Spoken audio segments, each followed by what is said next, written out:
Time मुझ में है, ना कि मैं टाइम में। ये कहना था स्वामी विवेकानंद जी का। वो टाइम को कुछ भी नहीं समझते थे।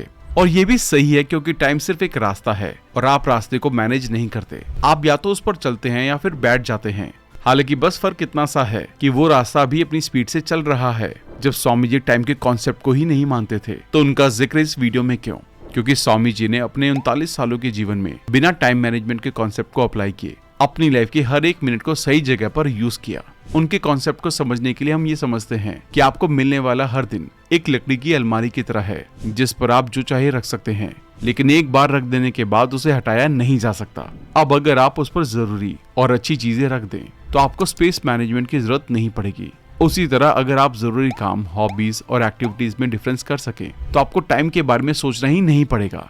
निकोला टेस्ला एक इंट्रोवर्ट साइंटिस्ट थे, जिन्हें अपनी लैब में टाइम बिताना कॉन्फ्रेंस में टाइम बिताने से ज्यादा पसंद था। और उनके साथ अक्सर ये होता था कि वो किसी प्रोजेक्ट या फिर किसी एक्सपेरिमेंट को शुरू करते और 20-20 घंटे उसी में लगे रहते। हम सब अपनी लाइफ के किसी न किसी फेज में कोई ऐसा काम लेकर बैठ जाते हैं जिसमें हमें इस तरह के डेडिकेशन की जरूरत पड़ती है। हो सकता है कि आप कोई एग्जाम क्रैक करना चाहते हो या फिर कुछ और आप अपने टाइम को मैनेज नहीं कर पा रहे हो। निकोला टेस्ला अपने टाइम को एनर्जी की तरह देखते थे। उन्हें लगता था कि टाइम एनर्जी है और उसे आपको अपने ऊपर खर्च करना चाहिए। उन्हें लगता था कि सोशल इंटरफेरेंस उस एनर्जी को खत्म कर देता है। टेस्ला के टाइम से जुड़े 2 गोल्डन रूल्स थे। रूल नंबर 1, टाइम हम बर्बाद नहीं करते, हमसे बर्बाद करवाया जाता है। और इस लाइन की इंपॉर्टेंस को समझने के बाद आप इस वीडियो को पॉज कीजिए और जरा उन एक्टिविटीज के बारे में सोचिए जहां आप टाइम वेस्ट कर रहे हैं। क्या आपकी इस लिस्ट में कोई भी ऐसी एक्टिविटी है जिसे आप अकेले बिना किसी इंटरेक्शन से कर रहे हैं? सोशल मीडिया पर भी हम दूसरों के कंटेंट को देखकर टाइम बर्बाद करते हैं, इसलिए टाइम वेस्ट अक्सर दूसरे लोगों के कारण होता है। तो इसलिए टाइम बचाने के लिए सोशल एक्टिविटीज को लिमिट करना होगा। रूल नंबर 2, अपने जरूरी काम करते टाइम कभी टाइम ना देखें। अब जैसे आप किसी चैप्टर को पढ़ रहे हैं और उसे खत्म होने में लगेंगे 2 घंटे। अगर आपने 1 घंटे के बाद घड़ी देख ली, तो आप फिर उस तरह से नहीं पढ़ पाएंगे जैसे पहले पढ़ रहे थे। टेस्ला एक हाइपर फोकस वाली पर्सनालिटी थे और वो प्रोक्रेस्टिनेट नहीं करते थे। लेकिन अगर आप प्रोक्रेस्टिनेट करते हैं, तो आपको सोशल स्टैंड पर तब तक ही टाइम खर्च करना चाहिए जब आप अपने काम से फ्री हो चुके हों, वरना प्रोक्रेस्टिनेशन बढ़ती ही जाएगी। स्टीव जॉब्स एक डिसिप्लिन और एक हाइपर फोकस पर्सनालिटी के बाद अब टाइम एक परफेक्शनिस्ट के बारे में जाने का। स्टीव जॉब्स अक्सर अपनी मीटिंग्स को और लॉन्चेस को डिले कर दिया करते थे। टाइम के लिए उनका कॉन्सेप्ट थोड़ा अलग था। वो अपने हर पल की वैल्यू को समझते थे और उसे उसी वैल्यू के साथ जीना चाहते थे। इसके लिए वो 4D फॉर्मूला का यूज करते थे, जिसमें पहले D का मतलब है डिलीट, यानी कि उन चीजों को डिलीट कर दीजिए जो कि आपके लिए किसी काम की नहीं है। आपने ये देखा होगा कि स्टीव जॉब एक ही तरह के कपड़े पहनते थे, चलते हुए मीटिंग करते थे। ऐसा क्यों? क्योंकि वो जानते थे कि उनके पास टाइम कम है। हम सबके पास टाइम कम है, लेकिन इसके बारे में सोचना भी हमें अनकंफर्टेबल कर देता है। अगला D था डेलीकेट। बेकाम की चीजों को हटाने के बाद जो कुछ भी बचता है वो काम है, लेकिन उसमें कुछ ऐसा है जो बहुत जरूरी है और कुछ ऐसा है जो कम जरूरी है। आपको उनमें भी क्लासिफाई करना पड़ेगा, ताकि अगर आप एक परफेक्शनिस्ट पर्सनालिटी के इंसान है तो आप अपना टाइम परफेक्टली बिता पाएं। अगले D हैं डेफर और डू। स्टीव जॉब्स अपने कामों को डेफर कर दिया करते थे, जो कि उन्हें लगता था कि कोई और कर सकता है और वो उनके लिए वर्थ इट नहीं है। और आखिर D यानी कि डू में वो एक्शन लिया करते थे। स्टीव जॉब्स का कोई भी टास्क इन 4 प्रोसेस से होकर गुजरता था और इसलिए वो लास्ट में एक परफेक्ट काम की तरह नजर आता था। आप इससे क्या सीख सकते हैं? सबसे पहले तो ये कि आप अपने टाइम को अपने हर काम पर नहीं लगा सकते। आपको कम जरूरी कामों को दूसरे लोगों को असाइन करना होगा। और दूसरा ये कि आप जितना टाइम को वैल्यू देंगे, आपका फाइनल प्रोडक्ट उतना ही शानदार होगा। अगर मेटाफर के जरिए समझने की कोशिश करें तो वो फाइनल प्रोडक्ट आप भी हो सकते हैं। हेनरी फोर्ड दुनिया भर की कार इंडस्ट्रीज को असेंबली लाइन जैसा एक वैल्यूएबल इन्वेंशन देने वाले हेनरी हिस्ट्री के उन लोगों में से एक हैं जिन्होंने टाइम के बारे में बहुत बात की है। और इसलिए इनका टाइम के लिए जो पर्सपेक्टिव है वो आपको जरूर समझना चाहिए। It has been my observation that most of the people get ahead during the time others waste। यानी कि जब कई लोग अपना टाइम बर्बाद कर रहे होते हैं, तब काम कर रहे लोग आगे बढ़ जाते हैं। ये कहना था हेनरी फोर्ड का। अब तक हमने जिन 3 पर्सपेक्टिव को देखा, उसमें डिसिप्लिन, फोकस और क्लासिफिकेशन जैसे फैक्टर्स को हमने सीखा। लेकिन हेनरी फोर्ड का जो टाइम के लिए नजरिया है वो दुनिया से जुड़ा हुआ है। यानी कि वो अपने टाइम को तो अच्छे से यूज करना ही चाहते हैं, लेकिन साथ में वो ये भी चाहते हैं कि वो इसे दूसरों से अच्छा यूज करें। इसके लिए हेनरी ने एक बहुत ही सीक्रेट मेथड अपना लिया था। उन्हें कई टॉपिक्स बहुत ज्यादा पसंद थे, जिसमें जियोपॉलिटिक्स भी शामिल है, लेकिन उनके पास इतना टाइम नहीं होता था कि वो जियोपॉलिटिक्स से अपडेटेड रह पाएं। ऐसे कई और टॉपिक्स और फील्ड थी, लेकिन हेनरी ने अपने टाइम को यूज किया दूसरों का टाइम खरीद कर। उन्होंने उस फील्ड के एक्सपर्ट को हायर किया। अब एक्सपर्ट के साथ बिताया गया 1 घंटा 1 हफ्ते के बराबर होता था। आप या हम बिलियनर्स नहीं हैं, लेकिन हमारे पास ओपन सोर्सेज हैं जैसे यूट्यूब या फिर इंटरनेट। हम उन्हें एक्सपर्ट की तरह ट्रीट करके अपने टाइम को माइक्रो लेवल पर मैनेज कर सकते हैं। एल्बर्ट आइंस्टाइन, इस दुनिया को थ्योरी ऑफ रिलेटिविटी देने वाले आइंस्टाइन का टाइम के लिए नजरिया भी काफी साइंटिफिक था। उन्हें लगता था कि अलग अलग लोगों के लिए टाइम अलग अलग तरह से मूव करता है। जब आप एक कंफर्टेबल कंडीशन में होते हैं तब टाइम आपको उतना महसूस नहीं होता, लेकिन जब आप अनकंफर्टेबल सिचुएशन में होते हैं तब एक एक सेकंड बीतते हुए महसूस किए जा सकते हैं। लेकिन आइंस्टाइन का मानना था कि दोनों ही जगहों पर अगर आप टाइम को एक तरह से फील करना चाहते हैं तो उनके कंफर्टेबल और अनकंफर्टेबल होने के टैग को हटा दें। आइंस्टाइन बैलेंस में बिलीव करते थे, इसलिए उनका टाइम से जुड़ा पर्सपेक्टिव भी बैलेंस था। उनके पर्सपेक्टिव से जुड़ी सबसे जरूरी बात थी बैलेंस। आइंस्टाइन को लगता था कि आप एफर्ट्स तभी कर सकते हैं जब आप सही टाइम ब्रेक ले रहे हैं। ये ब्रेक आपको लेने नहीं है बल्कि अर्न करने हैं, और उसे आप अर्न करेंगे अपने एफर्ट करने के टाइम को एकदम 100% मेहनत से यूज करके।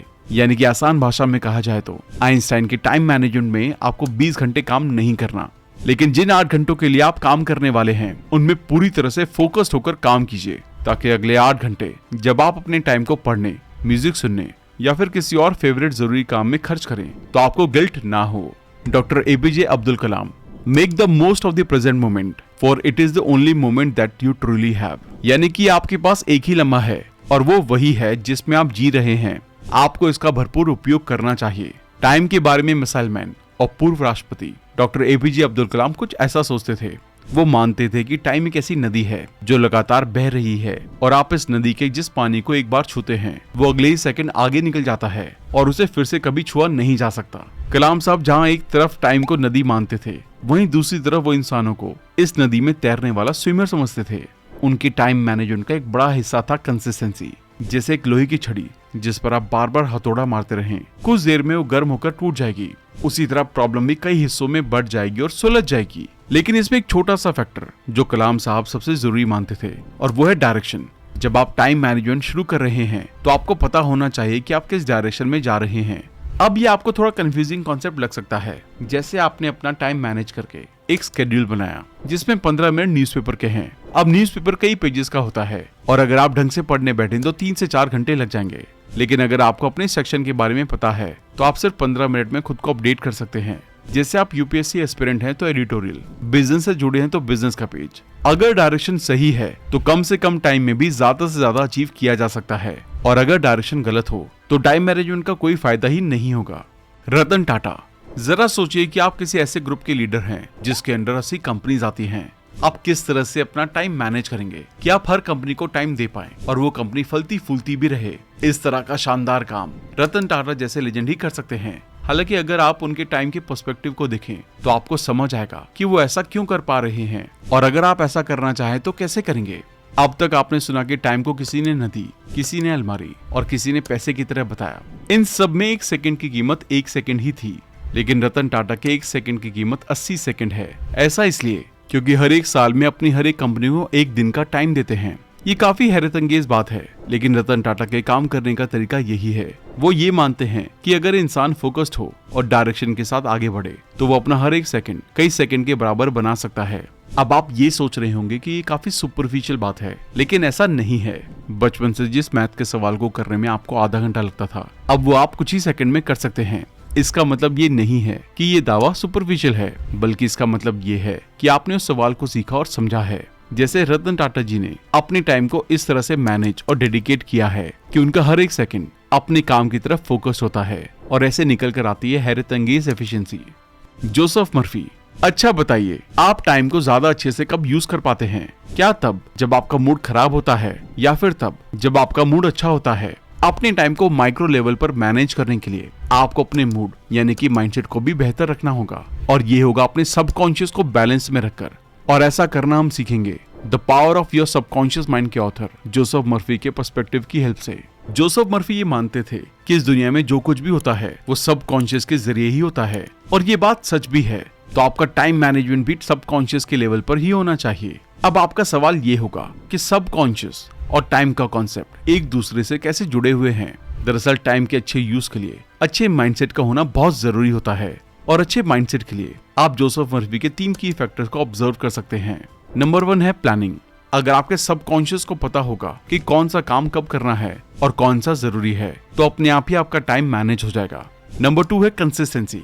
इंसानों की तरह ही इंसानों का सबकॉन्शियस भी लगातार ब्रेक ढूंढता रहता है, इसलिए आपने देखा होगा कि जब आप 10 मिनट के लिए फोन उठाते हैं तब आपको 2 घंटे बाद याद आता है कि आपने सिर्फ 10 मिनट के लिए सोशल मीडिया खोला था, लेकिन आपका सबकॉन्शियस आपको ये सब कुछ करते हुए देख रहा था, उसने आपको नहीं बताया क्योंकि वो कंसिस्टेंट नहीं है। नंबर 3 है डिसिप्लिन। आपने वीडियो की शुरुआत में ही डिसिप्लिन के बारे में सब कुछ जान लिया था, लेकिन ये डिसिप्लिन थोड़ा अलग है। यहाँ आप किसी भी काम को करने के लिए कितना भी टाइम ले सकते हैं, लेकिन शर्त ये है कि आपको लगातार उसी काम को करते रहना होगा।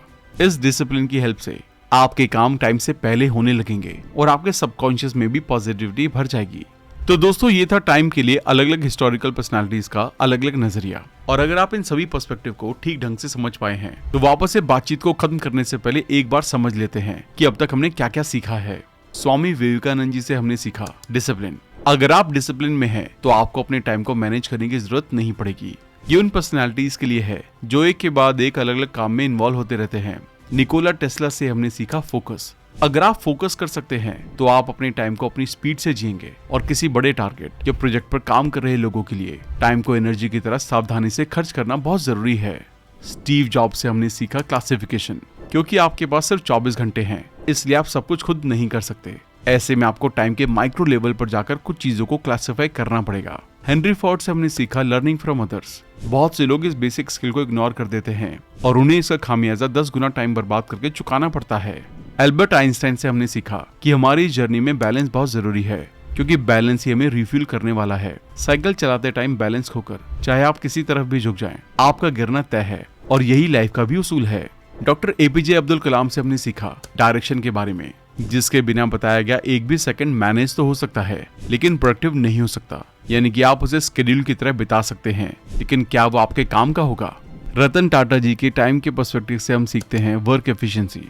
आप जैसे जैसे खुद को बेहतर बनाते जाएंगे, आपके हर सेकंड की वैल्यू कई गुना बढ़ती जाएगी। जोसेफ मर्फी का टाइम का पर्सपेक्टिव जुड़ा है पॉजिटिव माइंडसेट से, जिसके बिना इस बातचीत की कोई भी एडवाइस आपके किसी काम नहीं आने वाली है। तो दोस्तों, ये था माइक्रो लेवल पर टाइम मैनेज करने का तरीका। जाहिर सी बात है, बहुत से लोग ये सोचकर कंफ्यूज होंगे कि कोई डायरेक्ट एडवाइस तो नहीं दी गई है। दोस्तों, डायरेक्ट एडवाइस से जुड़ी कई किताबें और कई वीडियोस मौजूद हैं, लेकिन हम में से हर एक इंसान अलग है, उसकी प्रॉब्लम अलग है, और इसलिए उसकी अप्रोच भी अलग होनी चाहिए। आप इन पर्सनालिटीज में से अपनी पर्सनालिटी को ढूंढिए और फिर सॉल्यूशन को अप्लाई कीजिए। आप टाइम से जुड़ी किस तरह की प्रॉब्लम को फेस करते हैं और इनमें से किसका पर्सपेक्टिव आपको सबसे ज्यादा पसंद आया, हमें कमेंट करके जरूर बताएं।